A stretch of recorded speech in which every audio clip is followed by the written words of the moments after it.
Hello, my name is Christophe Choquet. I'm an international speaker and an author. Welcome to another Healthusiasm monologue. Today I'll be talking about integrating self-care in customer strategies.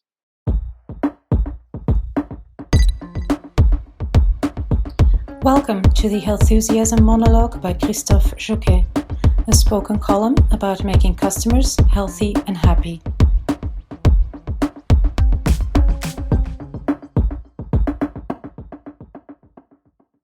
So we're thinking of self-care, hashtags might come to mind next to pictures of people drinking a glass of wine in their bathtub, a bathtub that is filled with hot water and sparkling bath bubbles while they're enjoying some candlelight surrounding them. And yeah, that sure is self-care, all right. But this interpretation of self-care has long since burst at its seams. And yet again, the pandemic has accelerated the way we think about self-care. No doubt you've heard that sentence before, right? But self-care is no longer just about taking time for oneself, and it's no longer only about beauty routines or going to the hairdressers. Self-care is way more than enjoying me time. Let me just showcase you something. First of all, preventative health. Preventative health has become self-care. One of the most discussed findings related to COVID-19 virus was that older people and those living with certain underlying medical conditions, they were more likely to develop severe illness from the coronavirus. And so it has brought a far renewed focus on the importance of preventative health, because many of these diseases are impacted by people's lifestyle choices. So the question became more relevant than ever before. How can we ensure that these mainly lifestyle conditions can actually be avoided or even be reversed? Because these conditions make us weaker and more vulnerable in general. But this time around, it was not recommended by a doctor shortly after a diagnosis, nor was it an action to lose the added kilos as you get older. No, it's about taking care of your own body. It's about protecting your own health. How can we preventively boost our immunity again? Heard that question before? Dieting, exercise, and even simply taking vitamin C or D became a must for anyone who loved themselves. It was highly recommended by doctors, however, but also by dietitians, sport coaches, and of course, anyone with an opinion on social media. The clinical, cold, unmotivating term preventative health was thus transformed into self-care. Something often unsuccessfully forced upon people finally got through to them. Preventative health became self-care. But there's a second trend why self-care has become so important. And that is because self-care is no longer selfish. Self-care, hasn't always been so popular because it implies putting yourself first. And in the past, we were conditioned to believe that this is wrong, or even selfish, if you will, because the word self seems to be about the individual only. And we were meant to suffer and endure hardship. People like Gandhi and Mother Teresa, well, they've long been examples of our society. Why? Because they exemplified self-sacrifice and suffering.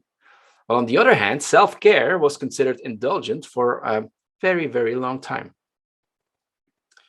But in 2018, things changed. Business consulting firm Stella Rising reported that about 95% of people link self-care with healthy habits. It's no longer considered as pampering or indulgence or as selfish. Self-care is the key to a happy and healthy life. The report disclosed that more than half of the respondents believe that self-care is simply essential. These people, they are proactive and caring for themselves. It could be as simple as going to bed earlier on a specific night, or as hard as changing your habits to live more healthily overall. But this radical shift in 2018 was also visible in the relative amount of Google searches on self-care. As from 2018 onwards, the Google searches for self-care actually doubled. Still today, this graph is one of the most popular slides in my keynotes. So self-care is a new word for preventative health, and self-care is no longer selfish. But self-care is something else as well. In the pandemic reality, it became increasingly clear how self-care is not about doing things for yourself or on your own, because locked down in our homes, we might have had more time than ever to do something for ourselves. That is, of course, under the assumption that you had some control over the kids and the homeschooling with them. But yet, with all that time at hand, most people just felt a condition known as languishing. And the reason for that was that we missed being together. A large part of ourselves, of our identity actually, is being formed by being together with others. We don't feel well without this togetherness, not at least because we are, simply said, stronger together. But this feeling has primarily been missing, and so it has even put our mental health under pressure. And so that's why self-care requires togetherness. We discovered that self-care is not only about ourselves, it's about being together. So how important is it? Well, the wellness economy is growing massively and is gigantic already. And the wellness economy is driven by this self-care. Let's analyze this. Self-care is manifested as a group of different behaviors, right? And they can range from eating healthfully to eating indulgently.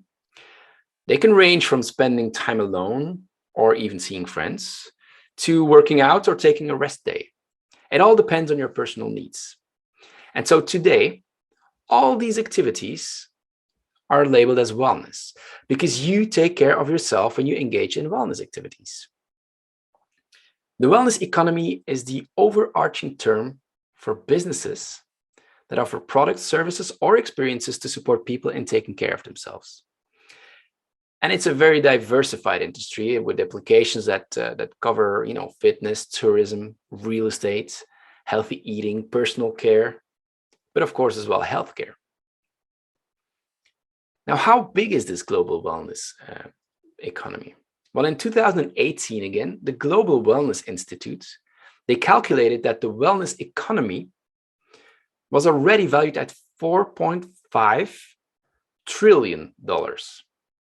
And it's still grown at an annual rate of 6.4%. $4.5 trillion.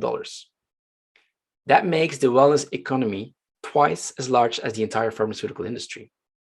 And it's even closing the gap with the total global health expenditures. That is how vital self-care has become. So in my book called Healthusiasm, I explain this evolution way more elaborately, of course. And I explain that people are not just concerned about their health and happiness, they're actively engaged in becoming healthy and happy. This evolution is dubbed the Healthusiasm trend, and I've molded it into a Healthusiasm model, if you will. And you can see it as a simplified representation of how self-care has become increasingly important in the lives of both consumers and patients, in fact. But it also shows, the Healthusiasm model also shows how the boundaries between healthcare organizations on the one hand and consumer companies on the other hand are increasingly blurring. And self-care, or the entire wellness economy, is overlapping with both at the midst of it. Today, I use the Healthusiasm model with healthcare companies to improve their products and services with more self-care or wellness-focused activities. And the model is equally used to bring wellness into the strategy of consumer brands. If you're interested, you can download on my website, healthusiasm.com or christophechouquet.com, the Healthusiasm model, and you can start playing with it yourself. Why should you be doing that? Because self-care is that important today. But here is how you can do it too. Let's start with healthcare companies. Preventative health never succeeded where self-care is already successful today. Self-care is the cool kid on the block now. It resonates with people in ways that preventative health never did. And that is why healthcare companies are shifting gears right now. And you could do this too. Let me just give you 5 questions to start from. 1, have you asked or have you analyzed the environment of your patient or your consumer? And have you asked yourself why it is so challenging for them to take care of themselves? And what can you do about it? Novo Nordisk did this, and they are now focusing on diabetes prevention in cities. And they do it with a lot of self-care and wellness frameworks. Go to my website and you can find all of these examples, of course. A second question you can ask yourself is, do you dare to expand your products and services with, let's say, health experiences that don't yet fit your current business model? Pfizer did this. They are enabling IBD patients to live healthier lives by partnering with Sidekick Health. Third question, could you bring self-care solutions closer to patients? Well, there's one hospital who did it really well. Geinsinger Hospital is actually helping diabetes patients with healthy eating. How did they do it? They actually set up a healthy food store within the hospital. So after having done the consultation with the physician, the patient can actually leave the hospital through the food store and already buying some healthy foods on their way out. Fourth question, do you know which existing wellness activities that could potentially fit with your healthcare institution? There's this one wonderful example that is it's a wellness clinic called SHA, and it's based in Valencia. And now what they've done is they offer a long COVID health program. And it's aimed at those experiencing, the lingering COVID-19 symptoms. So a wellness clinic now offering a healthcare program as well. Fifth question, if wellness brands are stealing away your expertise, then what can you steal from them? In London, there's this gym, which is called Lanzerhof at the Arts Club. And it's actually the world's first medical gym. And they provide a blend of preventative and even regenerative medical services alongside state-of-the-art wellness and training facilities. 5 questions with 5 examples. You can all discover them on my website to learn more about them. This was for the healthcare companies, the pharmaceutical companies, the hospitals. What about the consumer brands? Well, as a consumer brand, you can realize that self-care and wellness should be part of your customer strategy.